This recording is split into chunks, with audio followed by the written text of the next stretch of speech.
Right, well, welcome to the Community Outcomes meeting. Perhaps if we could do some introductions. First, I'm Mark Burns-Williamson, the Police and Crime Commissioner. Yes, I'm Dee Collins, I'm the Chief Constable of West Yorkshire Police. I'm Catherine Hankinson, ACC responsible for local policing and safeguarding. And I'm Andy Battle, Assistant Chief Constable for Operations. Thanks very much. We have quite a lengthy agenda today, and I know we've had a request to move around some of the items, so we will be taking items 7, 8 and 9 first. That's the Neighbourhood Review Project, Community Cohesion and Stop and Search. The first item on the agenda is the notes of the previous meeting. I don't have any matters arising. I don't know if there are any actions. No, okay. Item 2 is Police and Crime Commissioner's urgent items. I don't have any urgent items to raise today. Item 3 are Police and Crime Commissioner announcements. I think I will just mention 2 or 3 things since our last meeting. So obviously we had the great get-together events, not last weekend, the weekend before, in memory of Joe Cox and the foundation work that's been set up as a result of that. And I know that the police were involved in a number of those events, as well as myself and yourself, Dee, I know. So, you know, it was good to see people coming together to remember the positive things, and that indeed we are stronger together than what divides us in terms of Jo's ethos and what she said during her maiden parliamentary speech. So just to say thanks to all the involvement across West Yorkshire for that.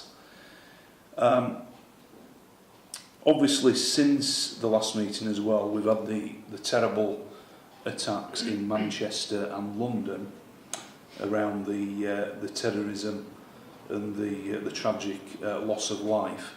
And I know that has had a real impact and knock-on effect to our communities here in West Yorkshire, and of course some of our officers, particularly the counter-terrorist teams and the firearms officers, but indeed most of our frontline policing who have been providing that reassurance in our communities. And again, I just wanted to pass on the many messages of support and appreciation that we've had from different communities in West Yorkshire. And of course last week, the weekend before, was the Finsbury Mosque attack.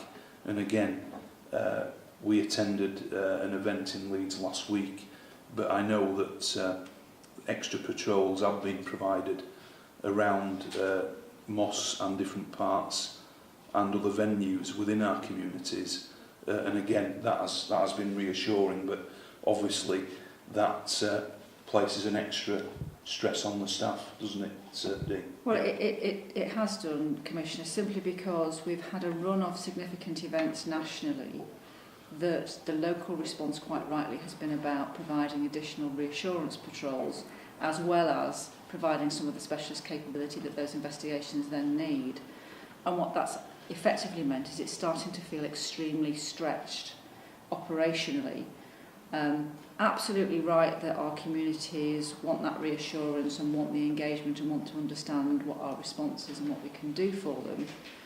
But at this particular moment in time, because of that culmination of a number of things that have been taking place, I get a sense that communities are very anxious and quite fearful about what has happened, and therefore that visible presence is really, really, urgently required. So I'm just concerned about what the longer-term sustainability plan is going to be if public expectation need is to have that level of reassurance for a prolonged period of time. And I think it was quite right for me to talk about that quite publicly so that we can try and better manage public expectations and public concerns. Yeah, no, thanks for that. And yes, we both issued a statement last week and spoke about clearly the increase in the population ratio per number of police officers and staff. which has increased something like 30%. Yeah. And from a funding point of view, I've certainly reiterated the need for government to think again around the level of resources and the priorities that they are giving to the police service. And obviously we will wait and see whether that is taken heed of in relation to the budget conversations that will happen ahead of the comprehensive spending review in the autumn. But we will continue to make those representations because it is vitally important, as you've said, that we have a sustainable police service going forward that can deal with the challenges that we face. Well, I think it's particularly significant because I do recognise, Commissioner, you effectively enable me to have that operational response. It's my responsibility to determine what the deployment processes need to look like. But when at one extreme you've got the urgent need to make sure we've got sufficient resource to be able to deal with those counter-terrorism events and investigations, we have a great deal of pressure on us to make sure we've got resources in place to deal with organised criminality and in particular the safeguarding and vulnerability issues, which quite rightly lots of forces have put additional resources into, and that's eventually come at the expense, dare I say, of some of our community policing. And so now, at a time when our communities really do need that additional reassurance, the piggy bank is running out of extra officers and PCSOs and staff to be able to put as many people out onto the visible patrols as I would like. And so something is inevitably going to have to give if we continue with this prolonged period of additional reassurance work. Yeah, no, thanks for that. I just thought it was important just to put that on record and have that quick conversation because these are really important issues going forward and making sure that West Yorkshire's position and voice is heard at the national level. And of course we will be meeting with our re-elected and newly elected MPs in the near future as well.